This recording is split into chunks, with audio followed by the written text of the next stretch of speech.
நேயர்களுக்கு வணக்கம். அனைவருக்கும் இனிய விடுதலை நாள் விழா வாழ்த்துக்கள். இன்னைக்கு செய்தி விளம்பரங்கள் அதிகமாக இருக்குது.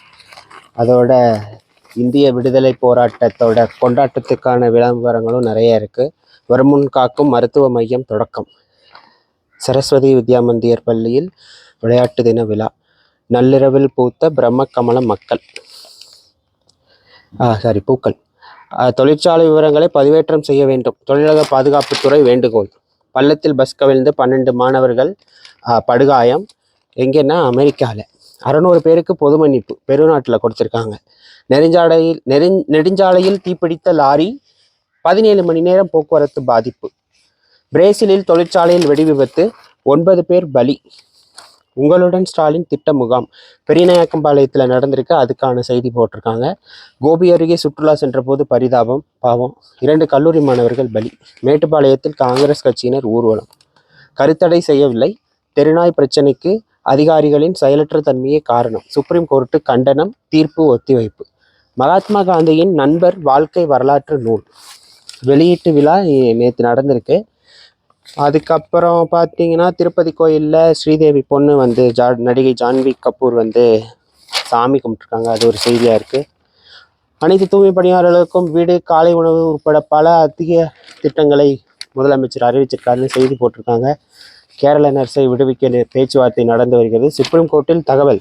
வெள்ளத்தில் சிக்கி 46 பேர் பலி. திரும்பவும் மேக வெடிப்பு, மழை, அதனால வந்த வெள்ளம். தொடர்ந்து காஷ்மீர், உத்தராகண்ட் இடத்துல இந்த ஒரு வாரத்தில் மட்டுமே 2-3 தடவை இந்த மாதிரி மேக வெடிப்பு ஏற்பட்டிருக்கு. தேசிய கொடி ஏற்றுவதை தடுக்கக்கூடாது. ஹைகோர்ட்டு கடும் கண்டனம். கவர்னர் அளிக்கும் தேனூர் விருந்தை முதலமைச்சர் மு.க. ஸ்டாலின் புறக்கணிப்பு.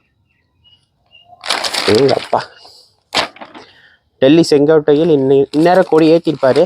நம்ம அந்த வீடியோ வேணால் சேர்த்து போடலாம். இன்னைக்கு ஏதோ முயற்சி பண்ணி பார்க்குறேன். 65 லட்சம் பேர் விவரத்தை வெளியிட வேண்டும். தேர்தல் கமிஷனுக்கு சுப்ரீம் கோர்ட் கண்டிப்பாக சொல்லிட்டாங்க. அடுத்து இன்னொரு தனியாக இன்னைக்கு 2 அட்டாச்மெண்ட்டு. வில்லியாக நடித்தது எனக்கு பிடிக்கவில்லை. அனுபமா பரமேஸ்வரன். நடிகை ஷில்பா ஷெட்டி கணவர் மீது வழக்கு பதிவு. பெரியநாயக்கம்பாளையம் அருகே பெண் தற்கொலை. 12ஆம் வகுப்பு மாணவி கர்ப்பம். போக்சோ சட்டத்தில் மாணவர் கைது.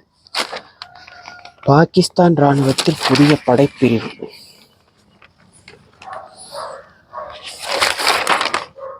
வேற எல்லாம் இந்த சிறுவர் மலர் அது இதுன்னு இருக்கு தனியா. அது போக இன்னைக்கு குடியரசுத் தலைவர் விருது கொடுக்குறாரு. அதுக்கப்புறம் ஜப்பான் நாட்டு பக்தர்கள் சாமி தரிசனம் பண்ணியிருக்காங்க மதுக்கரை தர்மலிங்கேஸ்வரர் கோயிலில். மாநகராட்சியை முற்றுகையிட முயன்ற தூய்மை பணியாளர்கள் கைது. கோவையிலையும் தூய்மை பணியாளர்களோட பணி தொடர்பான பிரச்சனை போயிட்டுருக்கு. அவங்களுக்கெல்லாம் நல்ல ஒரு விடிவு காலம் பிறக்கும்னு நம்புவோம். மறக்காமல் கொடியை சரியாக குத்துங்க. ஏன்னா இன்னைக்கு ஆகஸ்ட் 15, இன்னைக்கு ஒரு நாளாவது. அவ்வளோதான். இன்னைக்கு பெருசாக ஒன்றும் செய்தி வேறு எதுவும் இல்லை. பெற்ற விடுதலையை பேணி காப்போம். இந்திய நாட்டை நம்ம என்றைக்குமே பாதுகாப்பாக வச்சுருப்போம், அமைதியாக வச்சுருப்போம், நல்லா உழைத்து நாட்டுக்கு தேவையான அனைத்து நல்ல வளர்ச்சியையும் கொடுக்க முயற்சி செய்வோம். ஏன்னா எல்லாரும் நல்லா இருந்தால் தான் நம்ம நாடு நல்லாயிருக்கும். நம்ம எல்லாரும் ஒன்றா சேர்ந்து தான் நாடு. அதனால் தொடர்ந்து நாட்டுக்கு தேவையான பல நல்ல விஷயங்களை செய்வோம். வீட்டுக்கு தேவையானவற்றையும் செய்வோம். அதெல்லாம் செஞ்சோன்னா தன்னால் நம்மளும் நல்லா இருப்போம். மீண்டும் ஒரு நாள் அடுத்த செய்தியோடு சந்திப்போம். இன்றைய செய்தி முடிந்தது. நன்றி, வணக்கம்.